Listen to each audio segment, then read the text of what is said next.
Easter Sunday, 1945. For the U.S. forces off the coast of Okinawa, it is L Day. The L stands for landing, and it will be the largest joint amphibious assault mounted during World War II in the Pacific Theater. Over 1,000 ships and 500,000 troops. Like the invasions of Tarawa and Saipan, U.S. forces expect the Japanese to defend the beaches fiercely. To weaken the Japanese defenses, a fire support force of 10 battleships, 9 cruisers, 23 destroyers, and 177 gunboats fire on the beaches. At 0745, carrier-based aircraft bomb the beaches and nearby Japanese trenches. 30 minutes later, landing craft began moving toward the beaches. The supporting fire intensifies until minutes before the first wave lands. The anxious Americans expect fire from the Japanese, but there is none.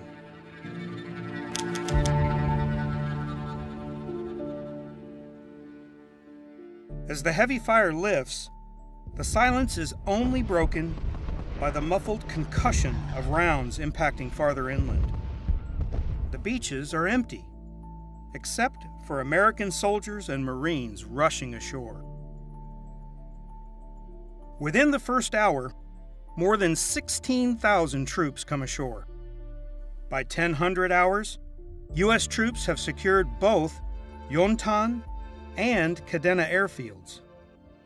Planners had estimated that it would take several days of hard fighting to achieve these two objectives. Instead, it has taken a little over an hour. By nightfall, more than 60,000 U.S. troops are on Okinawa. Operation Iceberg is going better than planned, except for one mystery: the absence of Japanese defenders. Instead of Japanese soldiers, U.S. troops encounter only civilians. The Okinawans inform the Americans that the Japanese army is out there somewhere.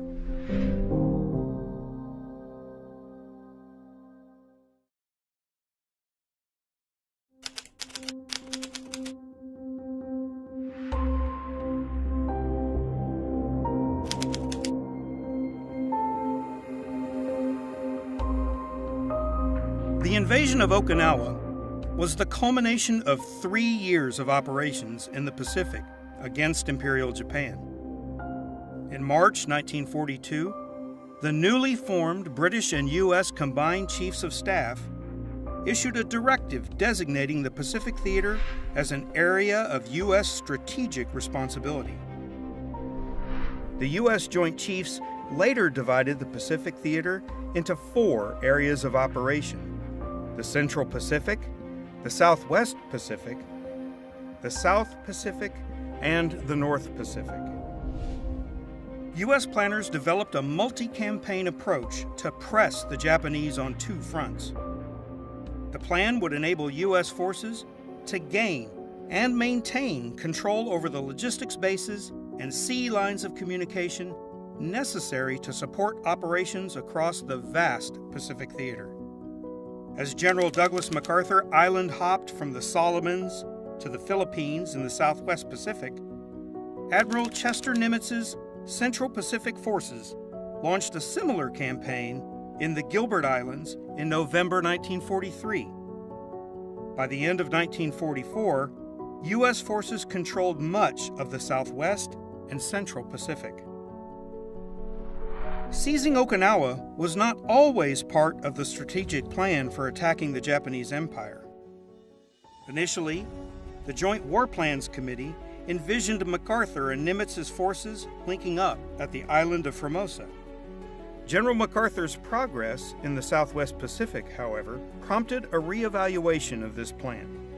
Successes in the European theater of operations in 1944 also affected troop and supply distribution in the Pacific, as ground forces from the States were sent to France. In light of these developments, support for the invasion of Formosa declined, and the Joint Chiefs of Staff looked for other options. The Joint Chiefs' continuous assessment of progress in both theaters assisted the overall prioritization of resources and was key to securing Allied victory in World War II. In their assessment, the JCS examined various ways to use forces and capabilities to achieve their desired end state: the final destruction of the Japanese Empire. Current Army doctrine explains that commanders and staffs at all levels continually assess their progress toward a desired end state as part of the operations process. The operations process is the major command and control activities performed during operations and is the Army's framework for organizing and putting command and control into action. It consists of planning, preparing, executing, and assessing the operation.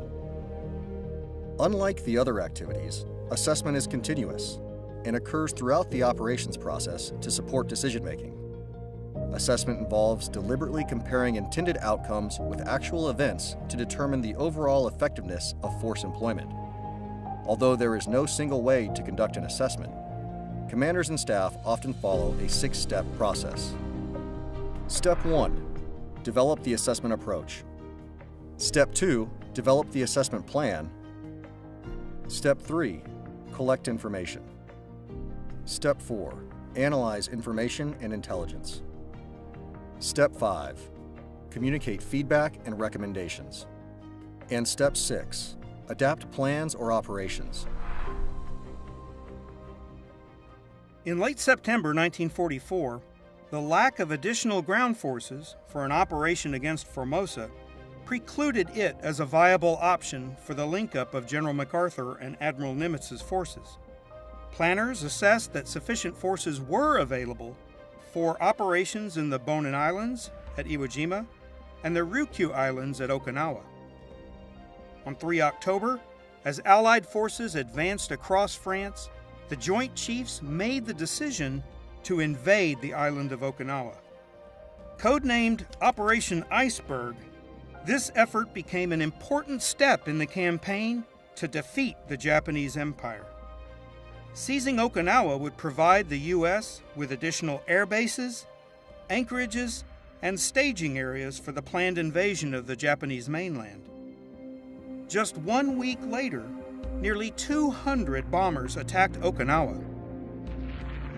The war had come to the Ryukyus.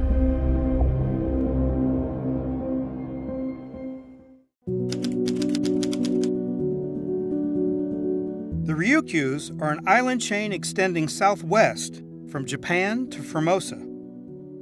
The largest island in the chain, Okinawa, offered the Allies yet another staging base for the final assault on Japan.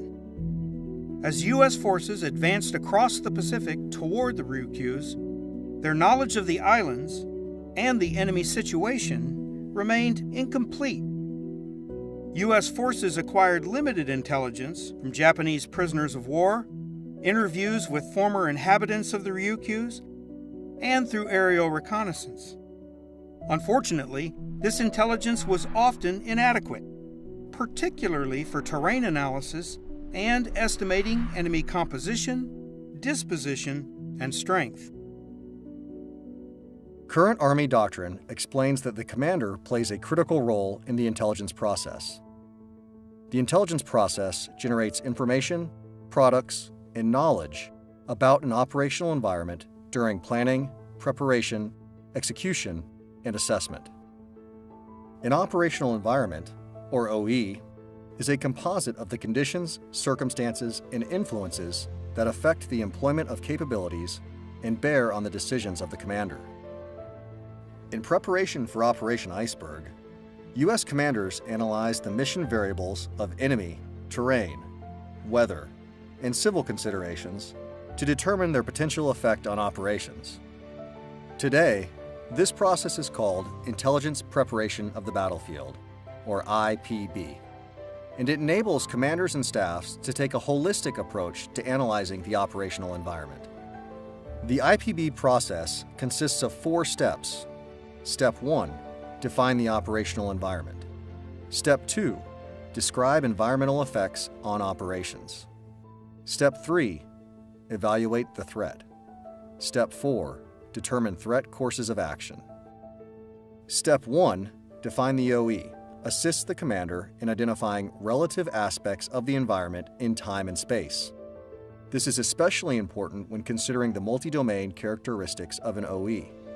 In doing this, they consider how capabilities employed or originating in one domain or the information environment may impact variables, including enemy forces, in other domains. This aids the commander in identifying decisive points upon which to converge effects. A decisive point is key terrain, a key event, a critical factor, or function that, when acted upon, enables a commander to gain a marked advantage over an enemy or contributes materially to achieving success. Identifying the significant characteristics of the OE is an essential step in the IPB process. Commanders and staff use the PMESI PT framework to understand the operational variables and the relationships between them. When conducting a PMESI PT analysis, leaders identify the prominent political, military, economic, social, information, infrastructure, physical environment, and time components of the OE.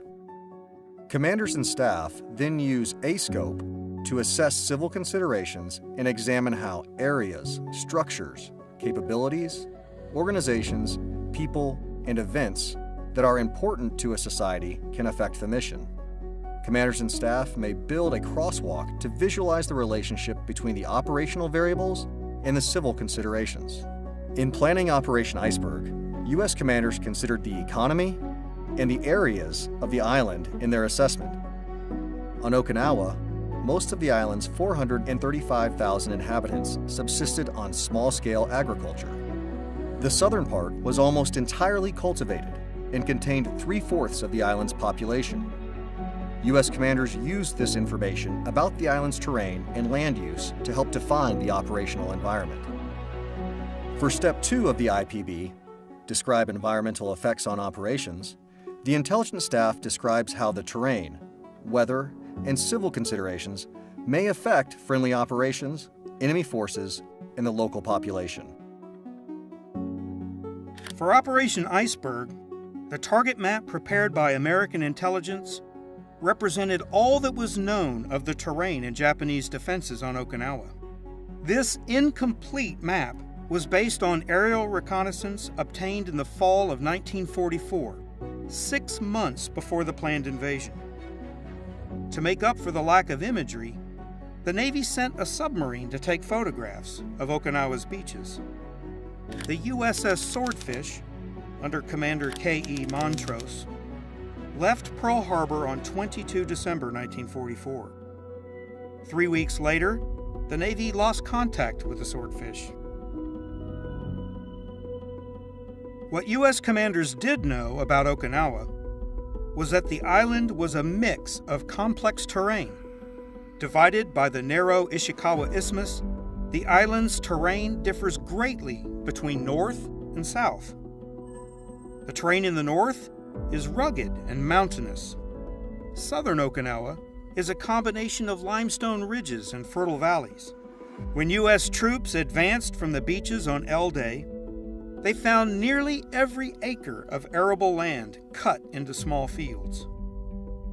Planners assessed that the most critical terrain for the operation would be in the south.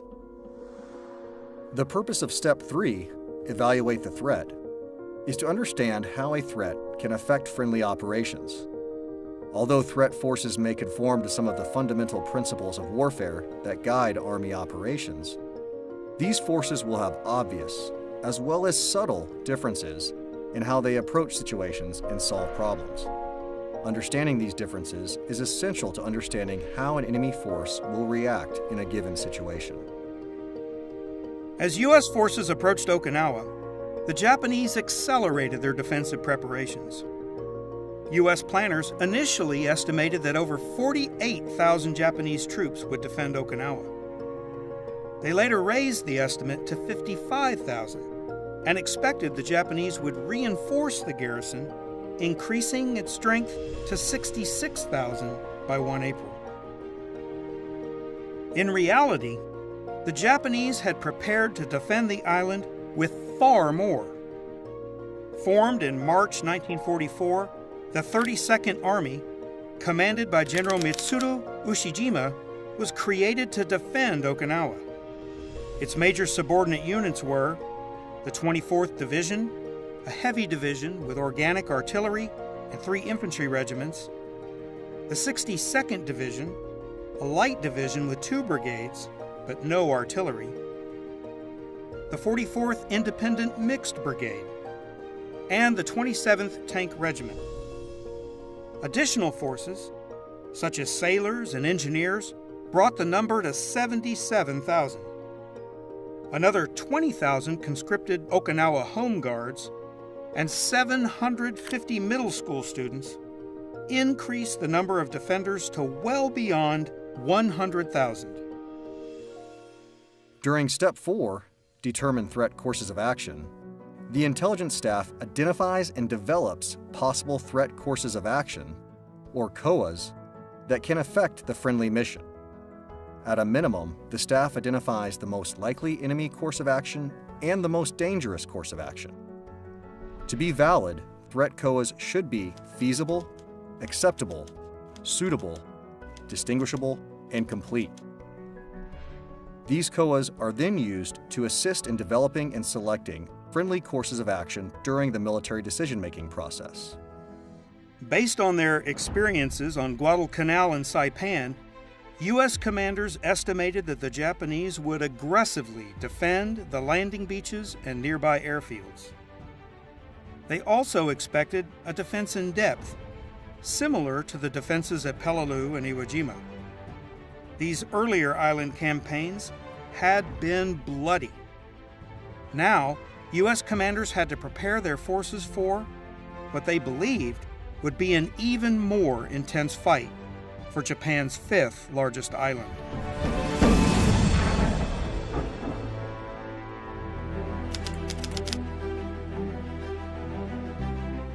Admiral Chester Nimitz, Commander-in-Chief Pacific Ocean Areas, tasked Admiral Raymond Spruance, the commander of 5th Fleet and the Central Pacific Task Force, with planning and executing the first phase of Operation Iceberg. Admiral Spruance organized his fleet into 2 task forces. Task Force 50, which he personally commanded, consisted of 2 carrier strike groups, a British carrier strike group, Task Force 57, and an American fast carrier strike group, Task Force 58. Task Force 50 was a covering force, intended to provide the air, surface, and subsurface protection necessary to establish the maritime and air superiority needed to conduct the amphibious assault. The largest part of Admiral Spruance's command was Task Force 51, the Joint Expeditionary Force. Commanded by Vice Admiral Richmond Kelly Turner, this joint task force was responsible for seizing Okinawa and other islands in the Ryukyu chain. Task Force 51 was comprised of various Army, Navy, and Marine Corps forces organized into subordinate task forces. Task Group 51.2, the demonstration group, was an amphibious task force responsible for conducting an amphibious demonstration with the 2nd Marine Division. Task Group 51.3 served as the floating reserve and could only be committed with Admiral Nimitz's approval. Task Force 52, the amphibious support force, consisted of the logistics craft to support the landings. It also controlled the Western Islands Attack Group and its landing force, the 77th Infantry Division. An attack group is a subordinate task organization formed for operations in widely separated landing areas. The attack group is composed of units designated to transport, protect, land, and initially support a landing group. Task Force 53, the Northern Attack Force, was responsible for the northern beach sector and consisted of the Marine 3rd Amphibious Corps and its associated logistics and support ships.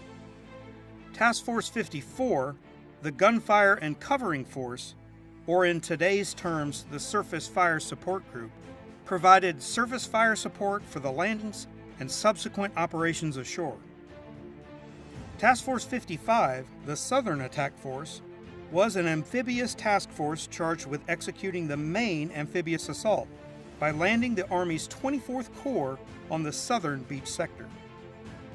Task Force 56, commanded by U.S. Army Lieutenant General Simon Bolivar Buckner Jr., was formed around the 10th Army and tasked with assuming operational control, or OPCON, of all land forces once the amphibious assault was complete.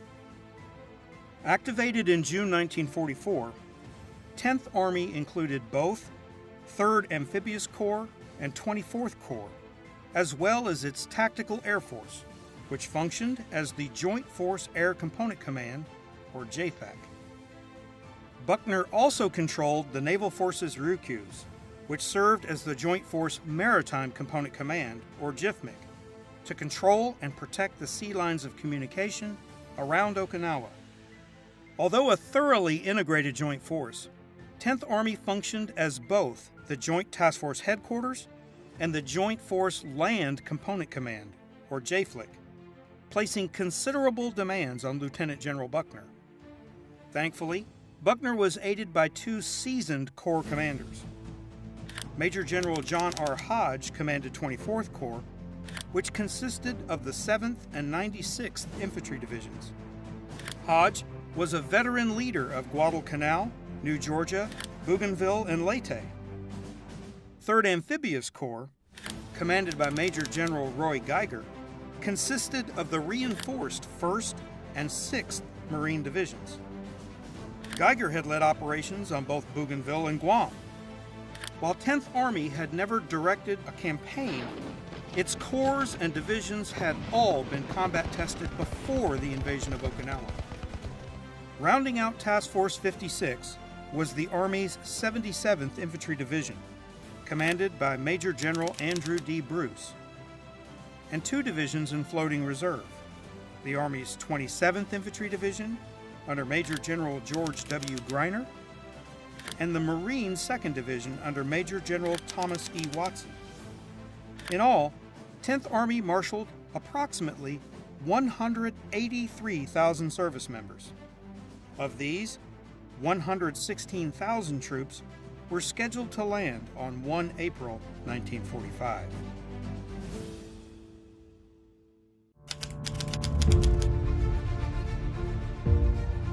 The invasion of Okinawa was the largest standalone U.S. amphibious operation of World War II, rivaled only by the D-Day invasion of Normandy in June 1944. Learning from earlier campaigns, U.S. commanders realized that gaining and maintaining access to a denied area of operations required overwhelming combat power, thorough integration across the services, and overall unity of effort. These previous island invasions occurred against remote islands farther away from Japan. Okinawa would be the first operation against a Japanese home island. Planning this impressive operation would require extensive coordination, cooperation, and unity of command between all three services. These principles remain an important element of joint doctrine today. Joint Force commanders organize their forces in a manner that enhances inter-service cooperation while maintaining unity of command. A combatant commander establishes a Joint Task Force, or JTF, in response to a Secretary of Defense approved military operation, a crisis, or a planned contingency in support of a designated O-plan. A JTF is established when the scope, complexity, or other factors require capabilities from multiple services operating under a single Joint Force commander. The combatant commander provides the mission, designates forces, delegates command authorities and relationships, and assigns the JTF with a Joint Operations Area, or JOA. The JTF commander can organize the JTF with service components, functional components, or a combination of both based on the nature of the mission and the operational environment. The JTF commander normally establishes functional component commands to control military operations, but a joint force always contains service components to provide administrative and logistic support. The JTF commander exercises operational control, or OPCON, over all assigned and attached forces. OPCON includes authoritative direction over all aspects of military operations and joint training necessary to accomplish missions assigned to the command. The authority for these latter aspects, known as administrative control, or ADCON, is typically provided by the respective service components, and, for Army forces assigned to a joint task force, is exercised through the R4. The R4 is the Army component and senior Army headquarters of all Army forces assigned or attached to a combatant command, subordinate joint force command, joint functional command, or multinational command. Since the preferred approach to establishing a JTF headquarters is to use an existing service headquarters, the JTF commander, if an Army headquarters, retains all responsibilities associated with both headquarters, the R4 and JTF. However, this can overload the JTF headquarters, and generally, an Army headquarters that transitions to a JTF headquarters designates a subordinate Army commander as the deputy R4 commander for performing those duties. The designated commander and staff then work through the theater Army commander to provide administrative and logistic support to all Army forces in the JOA, and to coordinate Army support to other services as required by the JTF establishing authority. The JFLIC normally exercises OPCON of same service forces. However, they will typically be delegated tactical control, or TACON, of other services forces. TACON is a command authority over assigned or attached forces that is limited to the detailed direction and control of movements or maneuvers within the operational area necessary to accomplish missions or tasks assigned by the commander. Like the JFLIC, a Joint Force Maritime Component Command, or JFMC, charged with planning an amphibious assault, designates command relationships that promote cooperation and maintain a clear unity of command. To facilitate unity of command, forces conducting an amphibious operation are typically organized into an amphibious task force and a landing force under a common commander. The landing force may consist of U.S. Army or Marine Corps forces organized into embarkation groups, units, elements, and teams, while the amphibious task force consists of Navy vessels and sailors organized into corresponding groups, units, elements, and ships. A successful amphibious assault requires coordination across each echelon. To promote cooperation, the Joint Force Commander will designate command support relationships by phase between the amphibious task force and the landing force. This relationship is appropriate when one organization should aid, protect, complement, or sustain another force. The designation of the supported and supporting role is important as it conveys priorities to the commanders and staffs who are planning or executing the operation. During the planning phase, the Amphibious Task Force Commander and the Landing Force Commander will identify the events and conditions for any changes to the command support relationship throughout the operation.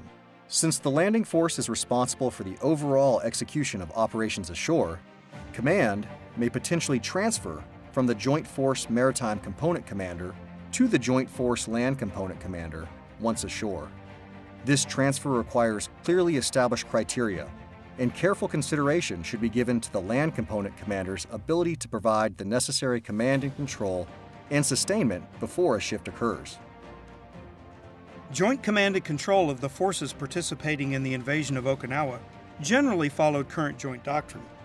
Admiral Spruance, as 5th Fleet Commander, functioned as the Joint Task Force Commander and was responsible for the overall operation.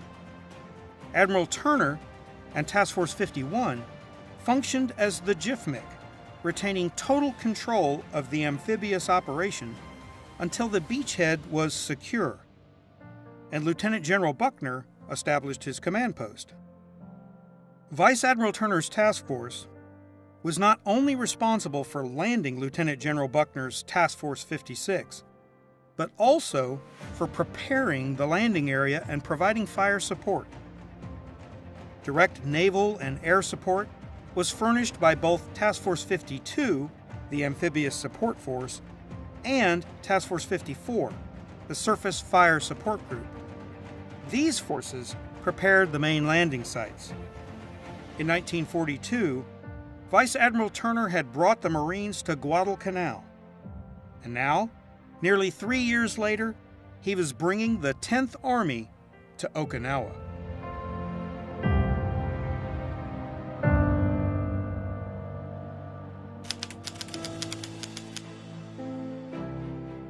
Initially, the Joint Chiefs of Staff planned for the invasion to occur on 1 March 1945.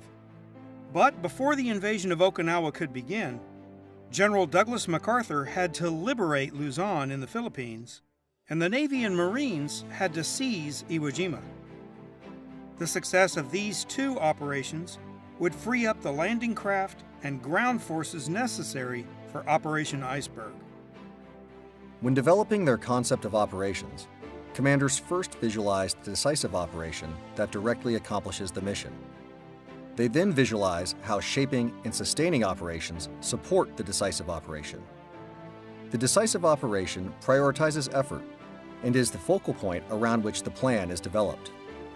A shaping operation is an operation at any echelon that creates and preserves conditions for success of the decisive operation through effects on the enemy, other actors, and the terrain. Shaping operations may occur throughout the area of operations and involve any combination of forces and capabilities across multiple domains. Commanders may designate multiple shaping operations.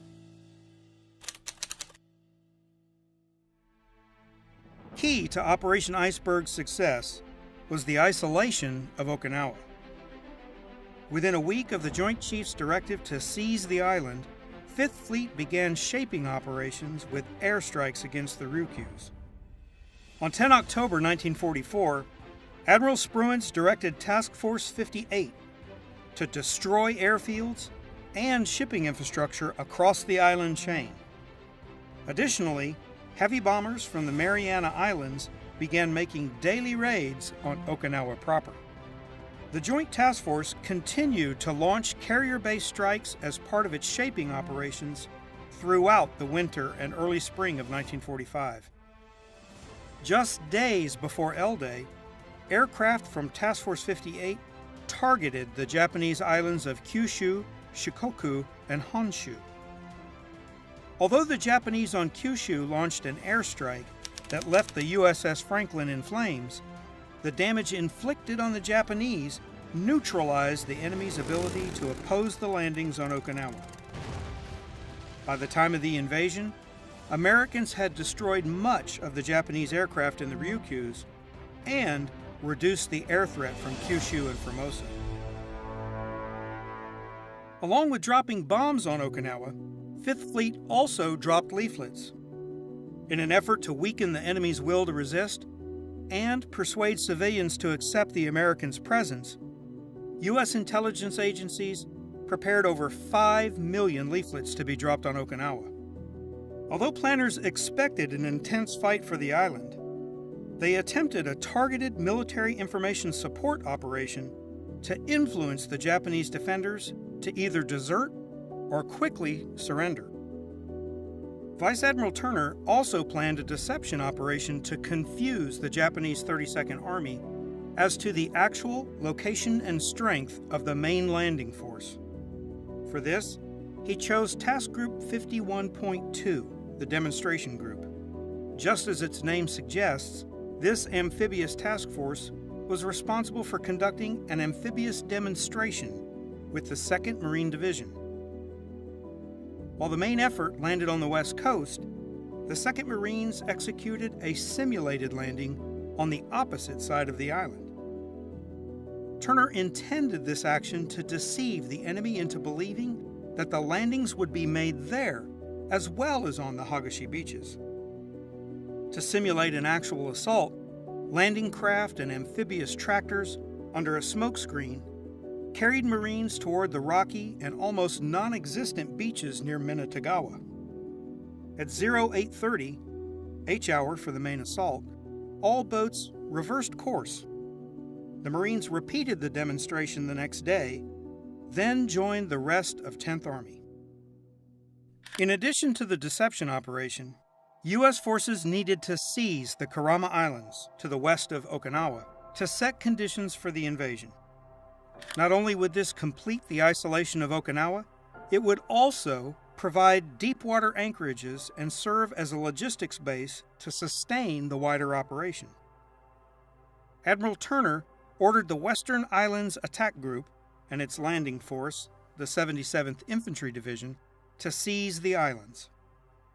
Within 3 days of landing, the islands were under U.S. control, and the division secured its main objectives: sheltered harbors that could be used to refit, resupply, and repair naval vessels.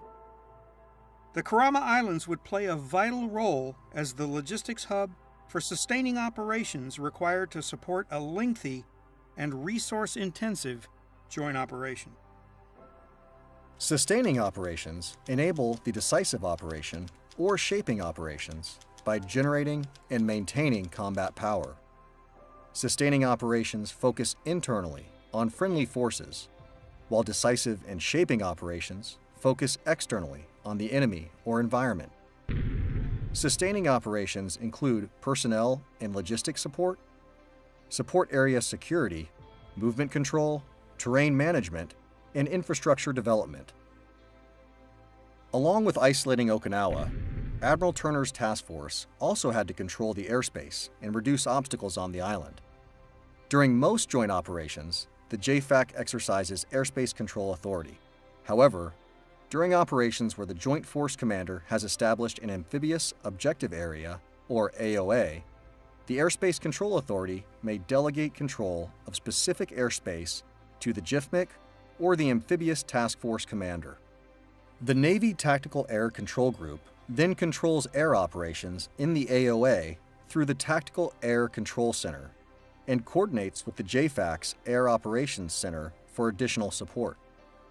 Whether airspace control authority is exercised by the JFMIC or the JFAC, close coordination and planning between all component commanders and staff is necessary to synchronize operations across multiple domains and avoid duplication of effort.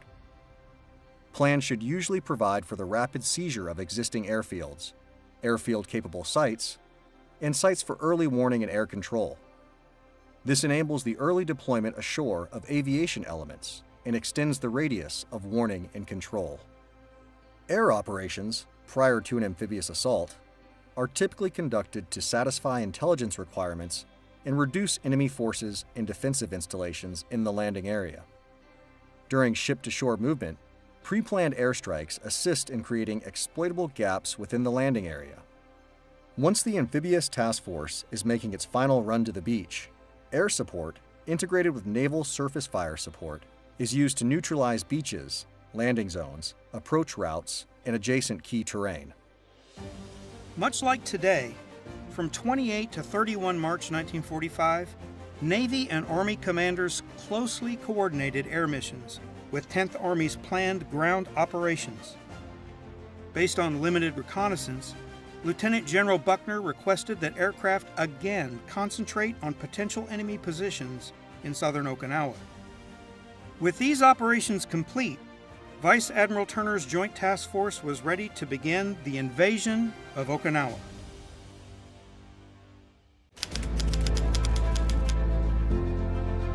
Current Army doctrine explains that Joint Force commanders require Army units that can defeat the enemy and dominate land portions of the joint operations area. Winning in this environment requires the theater army to set the theater and assist Army forces in the fight. However, when a combatant commander determines command and control requirements are beyond the capabilities of a theater army or corps headquarters, the Army may constitute a field army. For Operation Iceberg, the senior Army echelon was a field army, not a theater army. The field army's ability to command and control multi-corps operations is what distinguishes it from other echelons. This function is vital to the joint and multinational forces' ability to prevail in large-scale combat operations, and is central to the Field Army's ability to perform the R4 role and serve as a J-Flick. As a Field Army and J-Flick, 10th Army not only had to command and control 2 corps in large-scale combat, but was also responsible for managing airspace, coordinating operational-level sustainment, and integrating joint fires. Operation Iceberg occurred in 3 phases.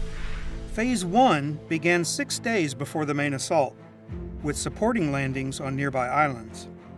Phase 1 concluded with the main landing on Okinawa, the seizure of the airfields, and the demonstration in the south. Phase 2 included the seizure of Ieshima in the north and the occupation of northern Okinawa. Phase 3 involved the seizure of other nearby islands. Once Phase 1 was complete and 10th Army established a secure beachhead, Lieutenant General Buckner's headquarters transitioned from the J-Flick to a joint task force and assumed total responsibility for the Ryukyus. Buckner set conditions for his corps' success by establishing systems and processes for integrating joint capabilities across domains.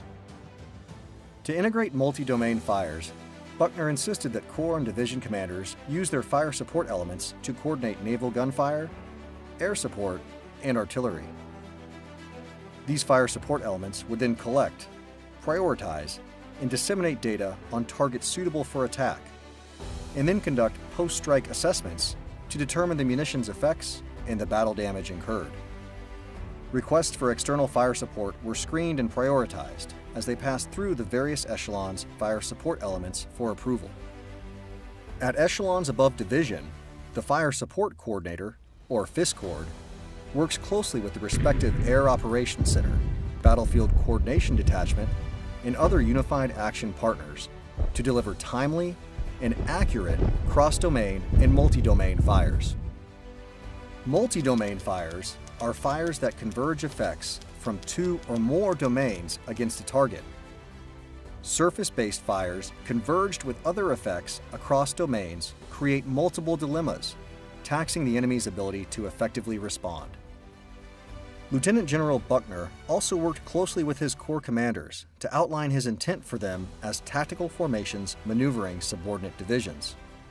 As was also true during World War II, large-scale combat operations require a corps headquarters to function as a tactical formation under a land component command or subordinate to a field army. The corps commander synchronizes the employment of joint capabilities in conjunction with Army decisive action. Corps operations shape an OE and set the conditions for tactical actions by the division and lower echelons. In large-scale combat operations, the Corps task organizes and maneuvers divisions to destroy enemy land forces, seize key terrain, and dominate the land portion of the joint operations area. The characteristics distinguishing Corps operations from those of the division are scope and scale.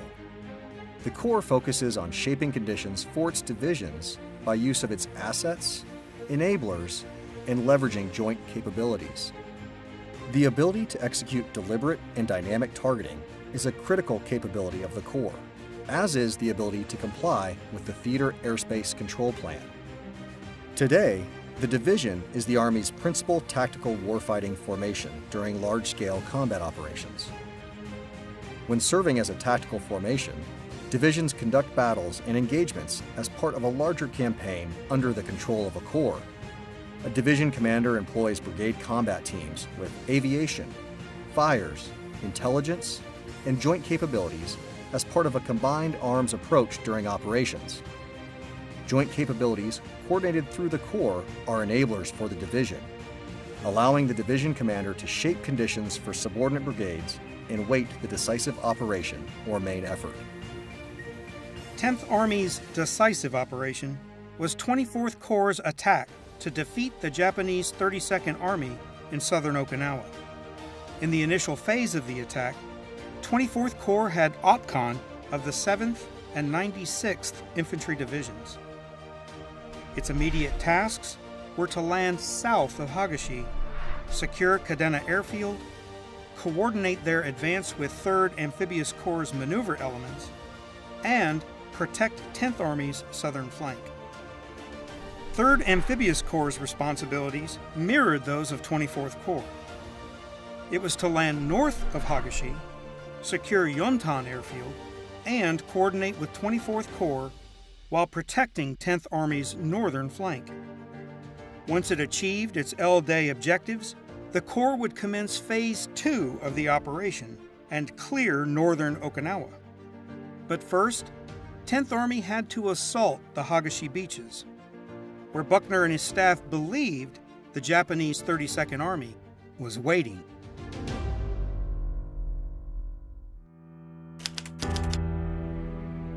The northern and southern attack forces arrived off the west coast of Okinawa early on 1 April 1945. The day was bright and cool, approximately 75 degrees Fahrenheit.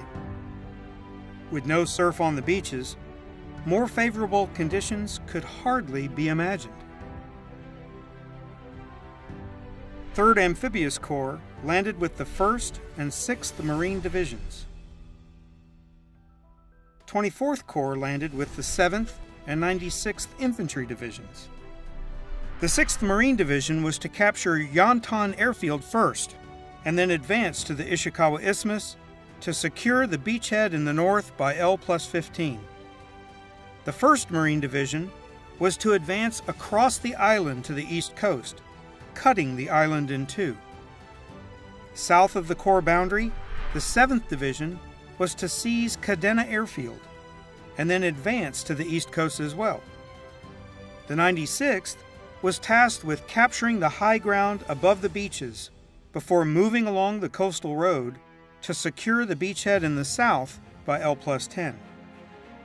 U.S. commanders expected all of this to take several days, but both corps had achieved their objectives in only a few hours. Before darkness fell on L-Day, 10th Army had secured the Hagashi beaches, captured both airfields, and expanded the beachhead.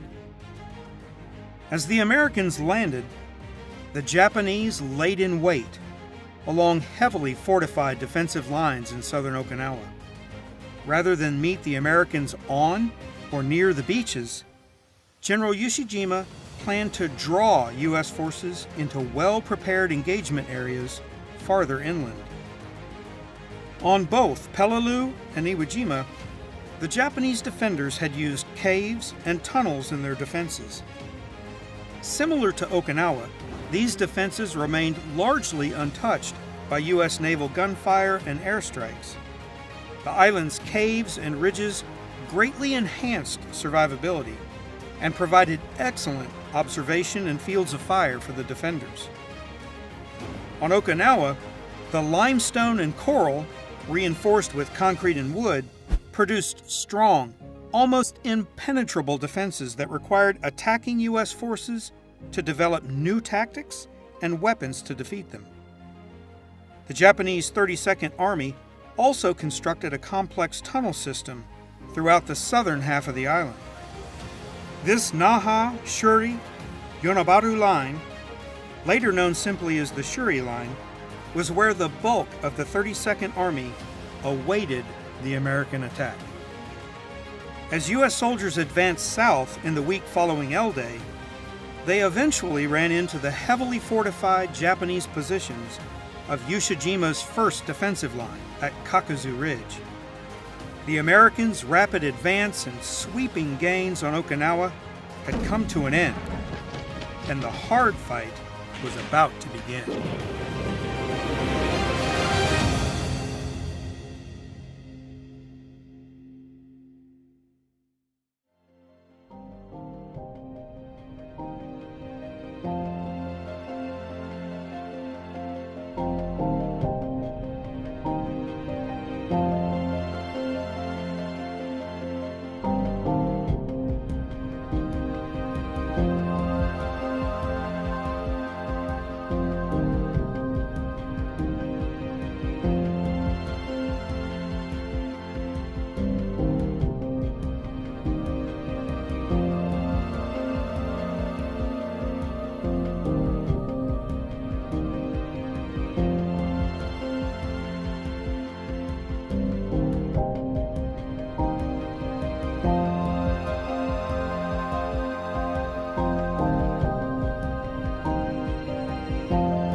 beat off attack after attack.